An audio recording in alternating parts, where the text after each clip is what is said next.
můžu, že jsem tady se zvědavej a myslím si, že si zaslouží naši největší podporu, takže dámy a pánové, vás poprosím o opravdu velký potlesk. Lukáš Válečný!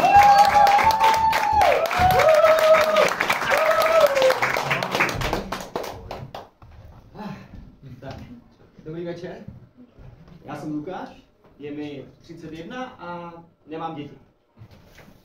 Ale všichni kolem mě děti mají. Mezi mýma 8 nejbližšíma kamarádama je teďka 8 dětí ve věku od 0 do 5. To je hodně malých dětí. A ještě všichni vychovávají tím moderním pokrokovým způsobem, aby jejich děti neměly ty samý traumata, jako mají oni. Což je fajn.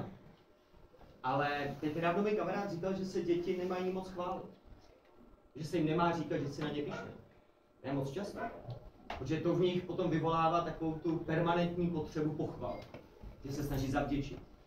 Má se jim říkat věci jako to na sebe ty musíš být pyšný. To se tobě povedlo. No jen tak dál, výborně. Ale mně přijde, že to je přesně to samé, co mě říkali moji rodiče, když jsem byl malý. Kdykoliv se mi něco povedlo, jako třeba, že jsem rozbil okno nebo rozlil barvu v obýváku, tak jsem přesně slyšel, no to na sebe musíš být pyšný. No, jen tak dál. No, výborně, zatleskej si. Rozdíl byl v dikci. Stejně jako když si vzpomenu na různý tresty, co jsem dostával jako malý, který jsem nesnášel. Teď to jsou vyloženě moje celodenní cíle. Třeba jdi do svého pokoje. Tam se snažím vrátit do ty chvíle, co jsem mu ráno opustil. To je můj celodenní cíl vrátit se zpátky do toho pokoje. Nebo máš na týden zaraka. Ty vole, jo. Já nemusím do práce, já nemusím nikam. To je skvělý. Dneska žádný počítač a žádná televize. Víš, co máš pravdu, ten internetový detox by to fakt chtělo. Jo, na to už jsem myslel nějakou dobu, jo, máš pravdu. Když je řeč o internetu, tak si ani nepamatuju, když jsem naposled viděl zprávy. Jako malej to bylo vždycky. 7 večer, zprávy na ČTčce, zprávy na Primě, zprávy na Nově. Dneska všechno dostávám jenom z internetu. A hlavně teda z Reelsek na Instagramu a na YouTube. Ale občas, když chci jako držet prst na té doby, tak se podívám na novinky.cz, Seznam zprávy. A podívám se na názvy článků. A občas mě nějaký zaujme a je to výborné. Teď nedávno jsem viděl jeden článek, co se jmenoval Muž, co se identifikuje jako jelen, byl omylem zastřelen lovci.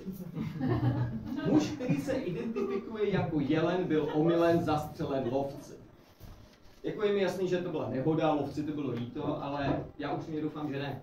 Já doufám, že ten lovec se podíval s tím hledím mužkem a viděl tam chlapíka polonahýho, jak má umělej ocas, plastový kopyta, plyšový parohy a pobíhá po lese. A řekl si, to je polonahý chlapík, který má umělej ocas, plastový kopyta, plyšový parohy a pobíhá po lese. Ale pak si řekl, ne, to je tvoje bigotní já, který v dnešní moderní společnosti nemá co dělat. Ten muž si myslí, že je jelen, a tak je to jelen. A ty se k němu budeš chovat jako jelen. Takže doufám, že ho odprázíš. Že teďka hlava s plešovýma parohama visí nad tebem. Ve vstupní síni je nádherná předložka z jeho kůže a mrazák je plný pravý zvěřiny. No a pak mě zaujal ještě jeden krásný článek a to bylo modelka žaluje McDonald's za to, že jejich reklama jí přerušila jí 30denní půst.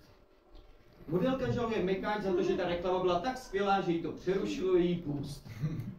To je stejně jako kdybych já v létě šel po ulici, viděl nádhernou ženskou v těsných letních šatech, tak jsem ho vyndal, začal mastit a tomu na ní řvu, já tě budu žalovat!